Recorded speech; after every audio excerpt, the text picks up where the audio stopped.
Ang boss ng S-Rank Dungeon ay si Chahay-In pala. At mukhang si Chahay-In pa ang unang makakasagupan ni Thomas Sandre, kaya isang napakatinding laban ang aabangan natin dito mga lods, since hindi na sila magkakakilala sa bagong timeline. At parang mauunahan pa ata ni Soho si Arsha mga lods na ma-recruit ang isang batang elf na may potensyal na maging descendant ng Monarch of Frost. Kaya huwag na nating patagalin pa. Let's go! And please like and subscribe sa ating YouTube channel mga lods at mag-follow sa ating Facebook page. Salamat! Nagsimula ang chapter na ito kung saan bago nangyari ang pagsabog sa aircraft na sinasakyan ni Soho at sa iba pang Korean S-Rank Hunter. Nung sila ay hindi pa nakapasok sa gate, nakaramdam na ng kakaibang kaba si Song Soho habang nasa loob ng aircraft. May biglang napatanong sa tabi ni Soho na mukhang kinakabahan ka ata, Hunter Song Soho. At napansin ng ating bida na ito pala ay si Park Doo-jin, kaya pinaliwanag niyang worried lang siya na baka ang Scavenger Guild ang makakakuha sa lahat ng reward since sila ang naunang pumasok sa loob ng gate. At naisip ni Soho na hindi niya naisip na habang wala siya, si Thomas Andre pa lang nagsuggest na mag-toss coin kung sino mauunang pumasok sa gate. Wika ni Park Doo-jin na kahit gaano pa kabalisa ngayon si Soho, whether late man sila o hindi pa rin magbabago ang resulta. Kaya sinabi ni Soho na tama ka, since ang pinaka-importante sa lahat ay siguraduhing maklear ang S-Rank Dungeon. Ngunit sa isipan ni Soho, yan lang muna ang gusto niyang sabihin. Subalit mas gusto niyang magkaroon ng magandang performance laban sa Scavenger Guild. Bigla namang nagsalita itong si Hunter Baekhyunho na nasa tabi lang rin ni Soho, na hindi na daw ito kailangan pa mag-aalala pa. Dahil ang Scavenger Guild ay mayroong separate mining team at dahil dyan, mas may advantage sila gamit ang summon ni Soho. Kaya na-realize ng ating bida na oo nga pala, tamang sinabi ni Hunter Baekhyunho. Ngunit ang Apostle of Ether may kakaibang nararamdaman at sigurado siyang sobrang nag-increase ang mana ni Soho compared last week ago. At hindi lang si Soho ang nag-increase ng mana, pati ang lahat ng Korean Hunters ay tumaas rin. Kaya napatanong sa sarili ang Apostle of Ethereum na hindi kaya dahil ito sa mga weapon na ibinigay ni Soho sa kanila. Biglang umapaw ang sumisiklab na shadow mana sa kamay ni Soho na siyang napansin naman ni Park Doo-jin at sinabi ng ating bida, alright, hindi pa niya nabigyan ng item si Hunter Park Doo-jin kaya ibibigay niya ito. Isang shadow item na nakuha niya kahapon. Isipin na lamang ni Park Doo-jin na ito ay ibibigay niya bilang pasasalamat sa pagsilbi nitong blind eye during just and present incident.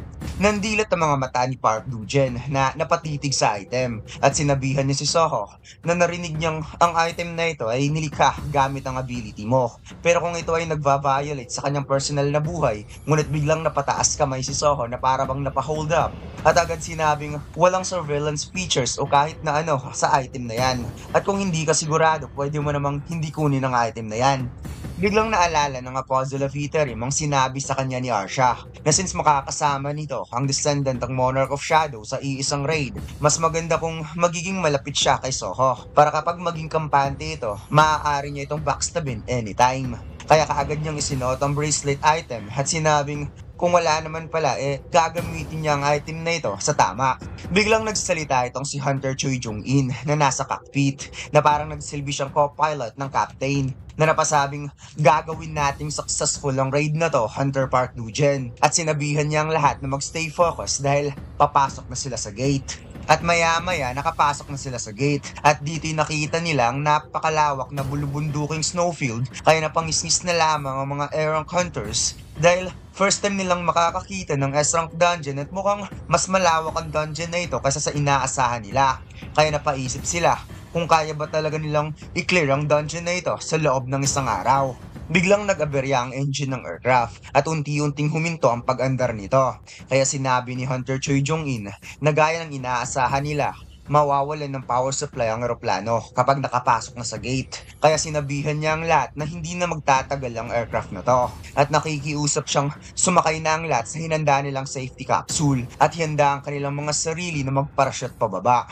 Sinabi ni Hunter Choi Jong-in sa lahat na habang ang pangunahing layunin nila sa raid na ito ay i-clear ang S-Rank Dungeon, ang mismong pagbuo ng parting ito ay magiging pundasyon nila sa mga paparating na malaking digmaan sa hinaharap. Kaya pagsamasamahin nila ang kanilang lakas para sabay nilang malampasan ang trial na ito, kung saan napa-understood kagad ang mga S-Rank Hunters Subalit ang Apostle of Iterim may kalmado lang. Minaman man ng maigi ang mga kilos at kaganapang nangyayari sa kanyang paligid at ito'y sinabi niya sa sarili na ang party pala na ito ay ginawa para labanan siya.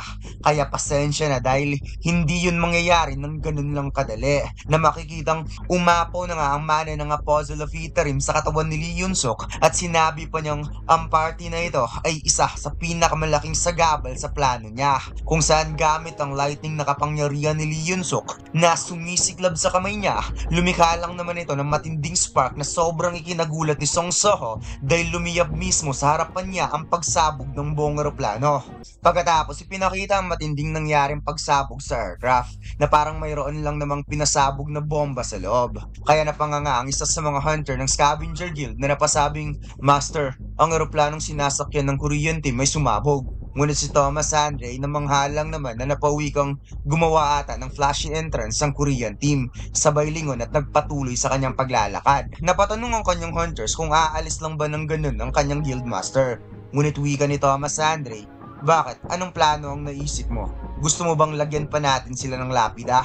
At dito'y pinakita na mas lalo palang na-excite itong si Thomas Andre na parang nanggigigil na siyang simulan ng tunay na laban at napasabing mga S-rank awakeners sa mga yon. At hindi yun mamamatay ng ganun lang kasimple.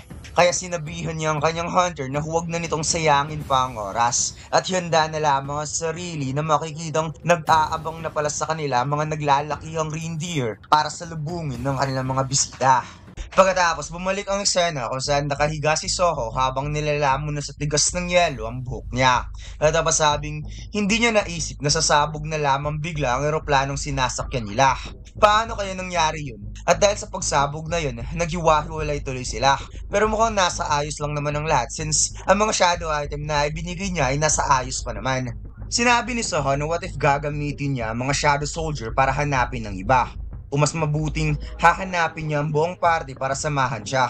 Ngunit napaisip ni Seoho na hindi. Mas lalo silang matatagalan kung gagawin pa niya yon. At mas huli pa silang pumasok sa gate kumpara sa Scavenger Guild. Si Hunter Choi Jong-in ang raid leader. Siya na ang bahala maghahanap sa iba para simulan ng raid. At saka majority sa mga hunter na sumali sa raid ay mga veterano na at mga S-rank hunter pa. Kaya hindi na nila kailangan pa ang kanyang tulong. Kikilos na lamang siya ngayon bilang solo. Kaagad tumakbo ng mabilis si Seoho at naisip niya na karaniwang lugar kung saan nakatira ang mga boss, lalo na sa ganitong lugar, ay most likely nasa nagyayalong bundok na yon. Subalit biglang nagkaroon ng napakalakas na pagsabog sa ground kaya napatalon na wala sa oras ang ating bida. At dito'y nagulat siya sa kanyang nakita dahil kaya pala sumabog ang ground dahil may mga magic beast palang nakatira sa ilalim ng nagyayalong lugar na to. Sinabi ni Seoho na ang mga monster na ito ay ang kanyang first opponent for this S-rank dungeon. Kaya gamit ang isa sa pinakamalakas na skill ni Wang Dongsu na ngayon ay nasa kanyang weapon na pwede niyang gamitin as his own skill. Kaya ngayon sa kauna-unahang pagkakataon ay gagamitin niya ang skill na smash na makikitang umapaw na napaka-dense na kapangyarihan na bumalot sa kamao ni Seoho na siyang tumama sa ulo mismo ng monster at nagpa-collapse in just one hit. Kaya ang ating bida ay napangiti na lamang na sinabing, "The raid starts now." Pagkatapos ipinakita ang napakalaking bato na naka-crescent moon arch design na nasa tuktok mismo ng bundok. At ipinakita ang malaking pintuan kung saan may isang bata na nagdasal sa napakalaking statua. At ang statua na ito mga lads ay si Silad, ang Monarch of Frost. Sinabi ng bata, "Grandfather, paano natin ito ipagpapatuloy? Alam niya na si Chacha ay aalis sa village na to balang araw. At kapag darating ang oras na yon, kailangan niyang pamunuan ng lahat bilang pinakamatandang bata sa village na to." Ngunit napatanong siya sa kanyang sarili kung kaya niya ba talagang pamunuan ng lahat na siya lang mag-isa. Sinabi niya na sa kanilang village kung saan ang mga bata lamang ang natira matapos sumalis ang lahat ng mga matatanda, isang sugo mula sa langit ang bumaba sa lupa para sa kanila. Ang sugo na nanggaling sa kalangitan na bumaba sa kayang isang dragon na may itim na pakpak at dito nila unang nakilala si Chacha. Sa ilalim ng pangangalaga ni Chacha bilang mga batang elf na nagawa nilang ma-overcome ang panganib sa snowfield, lahat ng taga-village ay natutunang sumunod kay Chacha. At ngayon dumating ang panahon na naging pinakamahalaga na si Chacha para sa kanila. Ngunit tuwing ikinikwento ni Chacha ang mundo kung saan siya nanggaling, Napupuno ang kalooban niya ng mga hindi maipaliwanag na kaba dahil alam niyang darating ang araw na si Chacha ay aalis sa lugar na to. Kaya kapag aalis na si Chacha, siya ang pinakamatanda ngayon sa village nila at kailangan niyang akuin ang lahat ng responsibilidad para sa lahat. Bigla niyang napansin ang kakaibang kaganapan sa paligid, kung saan isang giant magic beast ang umatake sa kanya, kaya napatulala na lamang siya at nagulat kung bakit mayroong Ice Mountain Giant dito. Ang mga ganitong magic beast ay hindi dapat sana nandito. Biglang nag-serious mode ang batang elf at napasabing papatayin niya ito.